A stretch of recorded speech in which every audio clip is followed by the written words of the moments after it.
একাদশ শ্রেণীর সকল শিক্ষার্থীদেরকে সমাজবিজ্ঞান প্রথম পত্র অনলাইন ক্লাসে আবারও শুভেচ্ছা ও অভিনন্দন জানাচ্ছি। আমি উর্মিলা গুড়িয়া, প্রভাষক সমাজবিজ্ঞান, চিত্রা মহিলা ডিগ্রি কলেজ, তেরোখাদা, খুলনা। প্রিয় শিক্ষার্থীরা, আশা করি তোমরা যে যেখানে আছো ভালো আছো, সুস্থ আছো এবং ঘরে আছো। আর আজকের ক্লাসে আলোচ্য বিষয় হচ্ছে সমাজবিজ্ঞান প্রথম পত্রের অষ্টম অধ্যায়ের সামাজিক শ্রেণী ও সামাজিক পদমর্যাদা। আমরা প্রথমেই আলোচনা করব সামাজিক শ্রেণী সম্পর্কে। মানব সমাজকে নানাভাবে স্তরায়িত করা যেতে পারে, তবে শ্রেণীবিন্যাসের ক্ষেত্রে সামাজিক স্তর বিন্যাসের বিভাগের মূল সূত্র নিহিত।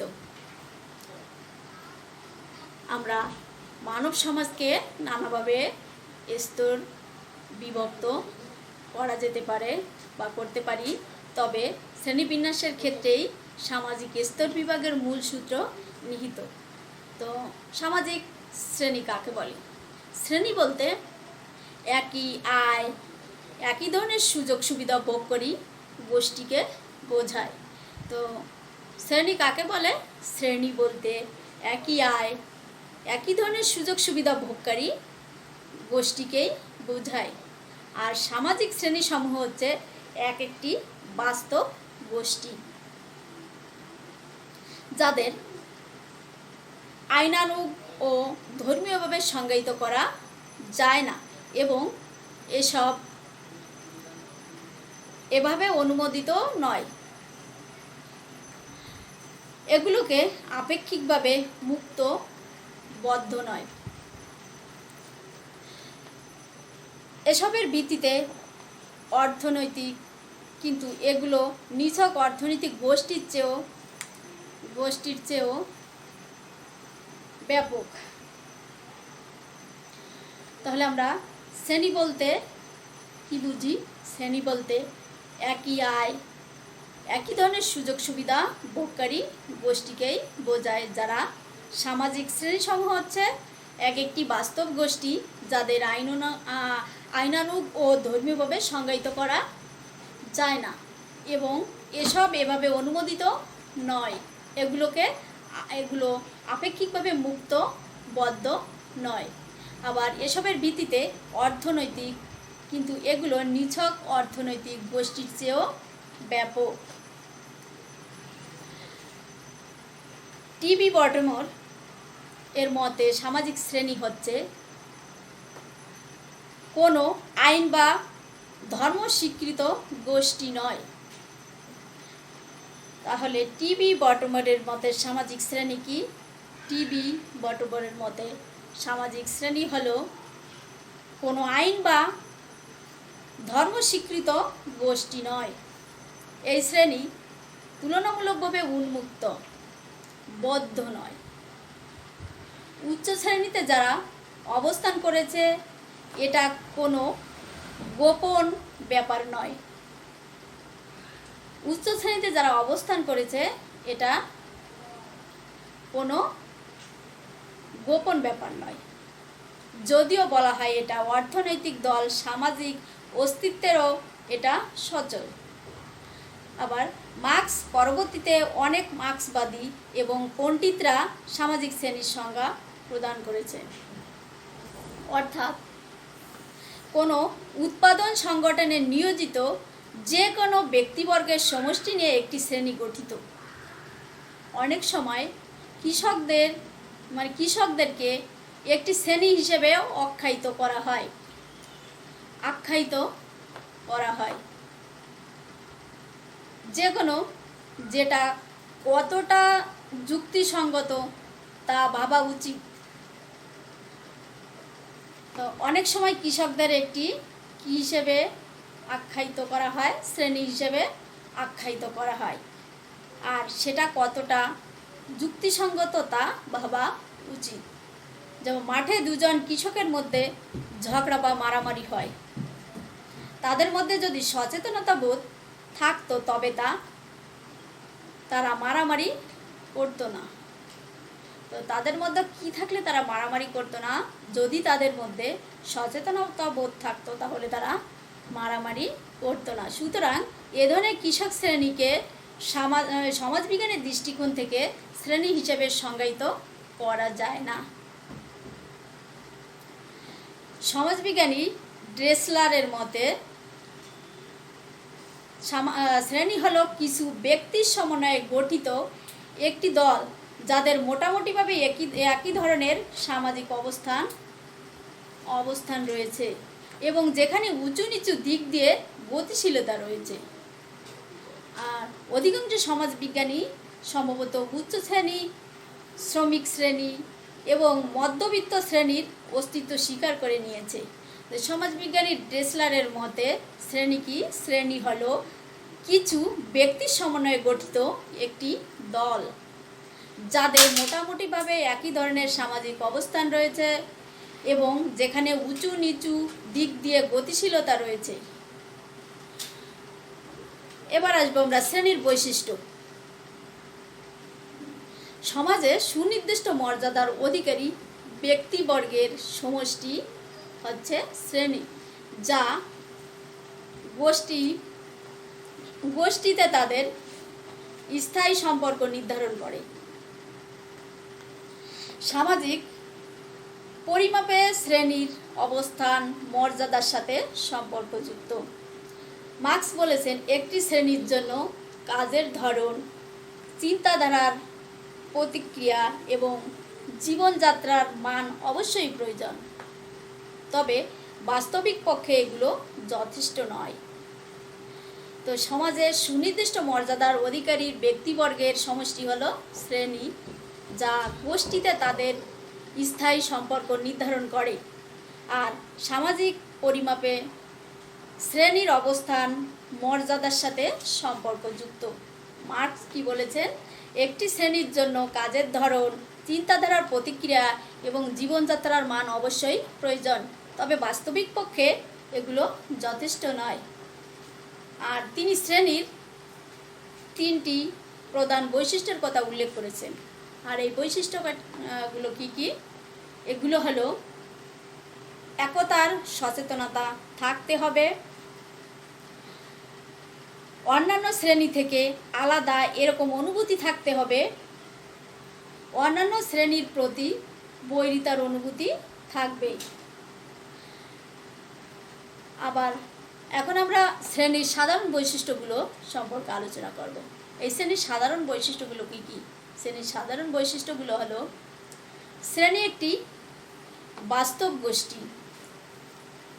শ্রেণী বিন্যাসের প্রধান উপাদান হচ্ছে আয়, ক্ষমতা, সম্পত্তি, পেশা, শিক্ষা ও বংশমর্যাদা প্রভৃতি।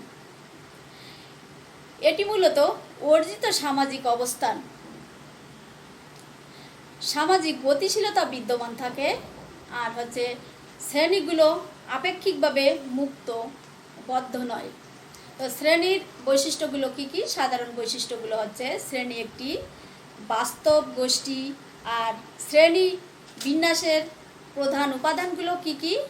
আয়, ক্ষমতা, সম্পত্তি, পেশা, শিক্ষা ও বংশমর্যাদা প্রভৃতি। আর শ্রেণী মূলত কি?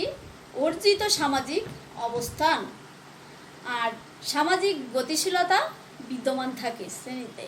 শ্রেণীগুলো আপেক্ষিকভাবে মুক্ত, বদ্ধ নয়। এরপরে আসবো আমরা সামাজিক পদমর্যাদা। এই সামাজিক পদমর্যাদা সম্পর্কে এবার আলোচনা করব। সামাজিক পদমর্যাদা কি?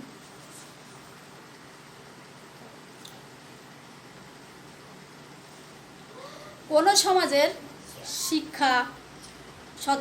সমাজের সদস্যদের আয়, শিক্ষা, প্রতিপত্তি ও ক্ষমতার ভিত্তিতে ব্যক্তির যে সামাজিক অবস্থান, তাই হচ্ছে মর্যাদা। তো মর্যাদাটা কি? কোনো সমাজের সদস্যের আয়, শিক্ষা, প্রতিপত্তি ও ক্ষমতার ভিত্তিতে ব্যক্তির যে সামাজিক অবস্থান তাই হচ্ছে মর্যাদা। ব্রিটিশ সমাজবিজ্ঞানী টিবি বটমারের ভাষায় মর্যাদার ভিত্তি হল দ্রব্য সামগ্রী ভোগ এবং জীবনযাত্রার ধরন কেমন সেটাই। তো ব্রিটিশ সমাজবিজ্ঞানী টিবি বটমারের ভাষায় সামাজিক মর্যাদা কি, যে মর্যাদার ভিত্তি হলো দ্রব্য সামগ্রী ভোগ এবং জীবনযাত্রার ধরন কেমন সেটাই। সমাজের মানুষের কাছে কোনো ব্যক্তির অবস্থান কেমন সেটাই হলো তার মর্যাদা। বটমারের মতে মর্যাদার ভিত্তিতে স্তরবিন্যাস দুভাবে শ্রেণী ব্যবস্থাকে প্রভাবিত করে। প্রথমত, শ্রেণী কাঠামোয় দুটি প্রধান শ্রেণীর মাঝখানে অসংখ্য মর্যাদার অনুসারী গোষ্ঠীর অস্তিত্ব স্বীকার করে এবং দ্বিতীয়ত বিভিন্ন সামাজিক স্তর সম্পর্কে এক নতুন ধারণা সুপারিশ করে। সমাজবিজ্ঞানীদের মতে সমাজে শুধু অর্থনীতির ভিত্তিতে শ্রেণী আছে তা নয়, বরং মানসিকতা, বিবেক, মননশীলতা ইত্যাদির ভিত্তিতেও শ্রেণী আছে। অনেক সময় বলা হয় লোকটা ছোট লোক, এর অর্থ লোকটার আচার আচরণ মানসিকতা নিচু মানের। তাহলে সামাজিক মর্যাদাটা কি? কোনো সমাজের সদস্যদের আয়, শিক্ষা, প্রতিপত্তি ও ক্ষমতার ভিত্তিতে ব্যক্তির যে সামাজিক অবস্থান তাই হচ্ছে মর্যাদা। আর টিবি বটমারের মতে মর্যাদাটা কি? মর্যাদার ভিত্তি হলো দ্রব্য সামগ্রী ভোগ এবং জীবনযাত্রার ধরন কেমন সেটাই। সমাজের মানুষের কাছে কোনো ব্যক্তির অবস্থান কেমন সেটাই হলো তার মর্যাদা। এরপরে আমরা আসব মর্যাদার পর্যায় সম্পর্কে। এই মর্যাদার পর্যায়গুলো কি কি?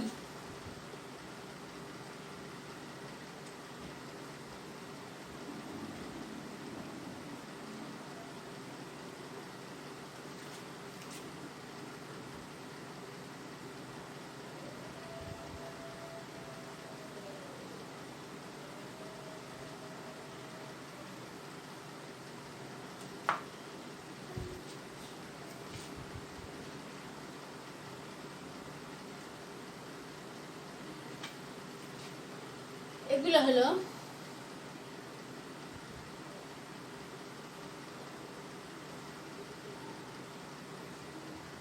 সংস্কৃতি, মোনা,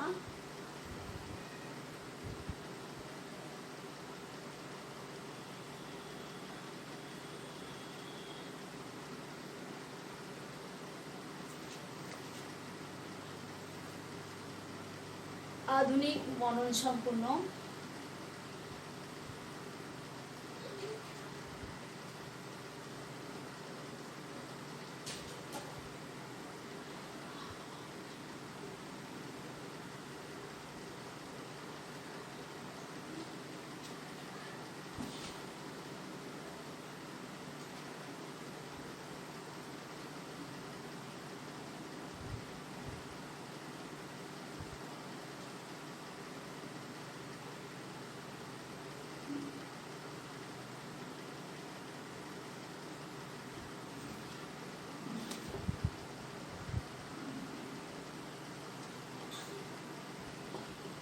আধুনিক, মনন সম্পূর্ণ, মানবিক গুণ সম্পূর্ণ,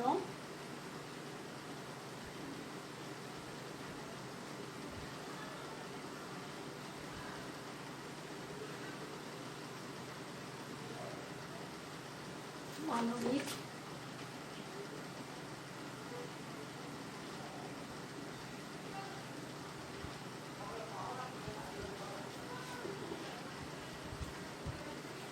শিক্ষিত আচার আচরণ,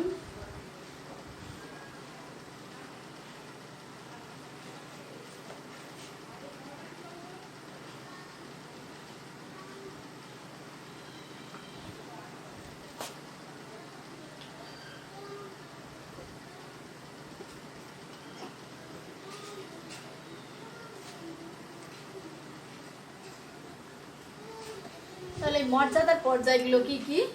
সংস্কৃতি মনা, আধুনিক মনন সম্পূর্ণ, মানবিক গুণ সম্পূর্ণ, স্বীকৃত আচার আচরণ। তো আধুনিক মনন সম্পূর্ণ কি? মনন সংস্কৃতি মনা। প্রথমে আসবো আমরা সংস্কৃতি মনা। এই সংস্কৃতি মনাটা কি? সামাজিক মর্যাদার অধিকারী ব্যক্তিরা সাধারণত সাংস্কৃতিক মানসিকতাপূর্ণ হয়। একটি মানুষের যে সাংস্কৃতিক পরিবেশ থাকে তার সাথে ব্যক্তির সম্পর্ক অবিচ্ছেদ্য। সমষ্টিক মানুষের আচার আচরণই একই মানসিকতা সম্পূর্ণ হয়ে থাকে। তো সংস্কৃতি মনাটা কি?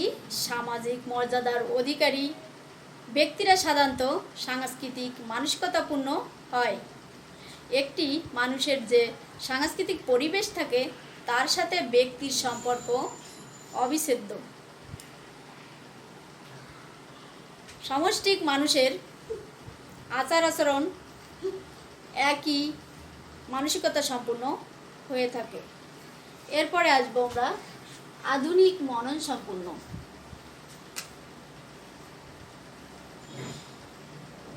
এই আধুনিক মনন সম্পূর্ণ কি? এই মর্যাদার একটা পর্যায় হচ্ছে আধুনিক মনন সম্পূর্ণ। আধুনিক মনন সম্পূর্ণটা কি? গ্রামের একজন ভদ্রলোককে আমরা শহরের প্রকৃতি বলে আখ্যায়িত করি।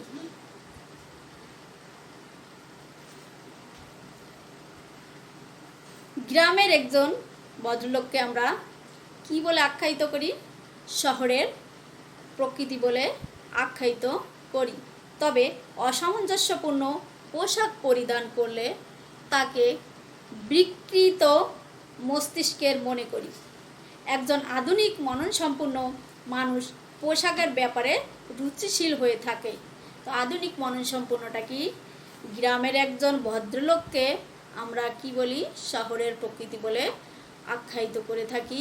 তবে অসামঞ্জস্যপূর্ণ পোশাক পরিধান করলে তাকে আমরা বিকৃত মস্তিষ্কের মনে করি। একজন আধুনিক মনন সম্পন্ন মানুষ পোশাকের ব্যাপারে কি থাকে? রুচিশীল হয়ে থাকে। মানবিক গুণ সম্পূর্ণ।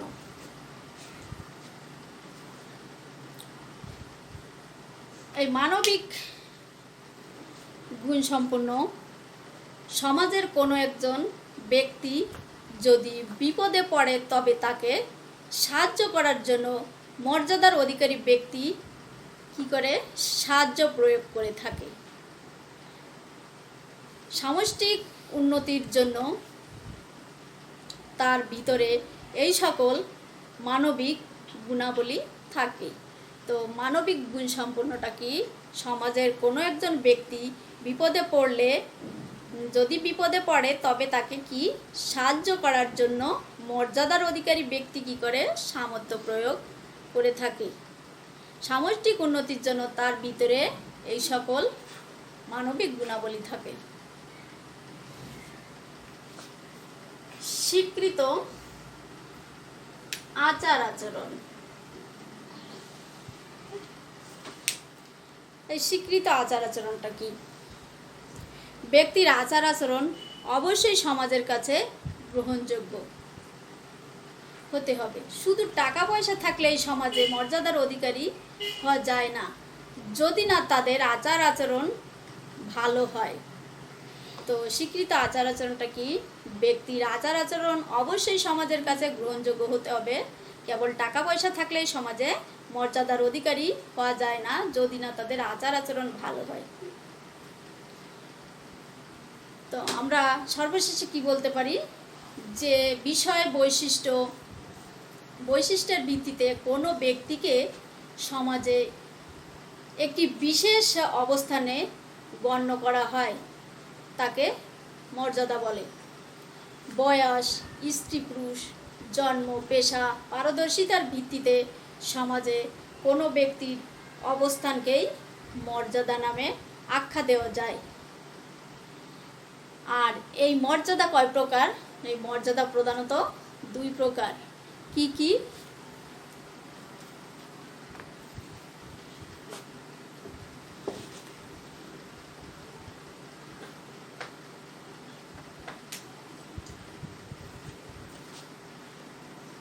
আরোপিত মর্যাদা, আরোপিত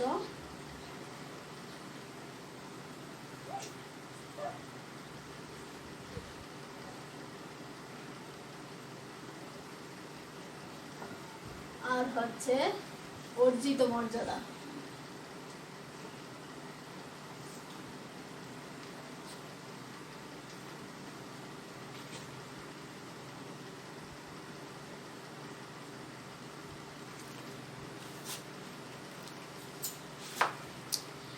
মর্যাদা কয় প্রকার? মর্যাদা দুই প্রকার। কি কি? আরোপিত মর্যাদা আর হচ্ছে অর্জিত মর্যাদা। তবে আরোপিত মর্যাদা কাকে বলে? আরোপিত মর্যাদা সমাজে যখন ব্যক্তির গায়ের রং বা চেহারা, বংশ বা স্ত্রী পুরুষ ভেদে ইত্যাদি ভিত্তিতে কাউকে মর্যাদা প্রদান করে তখন তাকে আরোপিত মর্যাদা বলে। যেমন তালুকদারের ছেলে তালুকদার। তাহলে আরোপিত মর্যাদাটা কি? সমাজে যখন ব্যক্তির গায়ের রং বা চেহারা, বংশ বা স্ত্রী পুরুষ ভেদে ইত্যাদির ভিত্তিতে কাউকে মর্যাদা প্রদান করা হয় তখন তাকে আরোপিত মর্যাদা বলে। যেমন তালুকদারের ছেলে তালুকদার। এরপরে আসবো আমরা অর্জিত মর্যাদা। এই অর্জিত মর্যাদাটা কি? অর্জিত মর্যাদা সমাজ যখন ব্যক্তির কাজকর্ম, যোগ্যতা ভিত্তিতে মর্যাদা প্রদান করে তখন তাকে অর্জিত মর্যাদা বলে। তো অর্জিত মর্যাদা কাকে বলে? সমাজ যখন ব্যক্তির কাজকর্ম, যোগ্যতার ভিত্তিতে মর্যাদা প্রদান করে তখন তাকে অর্জিত মর্যাদা বলে। যেমন শিক্ষক, ডাক্তার, ইঞ্জিনিয়ার, ব্যাংকার ইত্যাদি অর্জিত মর্যাদার উদাহরণ। প্রিয় শিক্ষার্থীরা, আজকের ক্লাস এখানে শেষ করছি। পরবর্তীতে আবার দেখা হবে। ততক্ষণে সবাই ভালো থেকো, সুস্থ থেকো। সবাইকে ধন্যবাদ।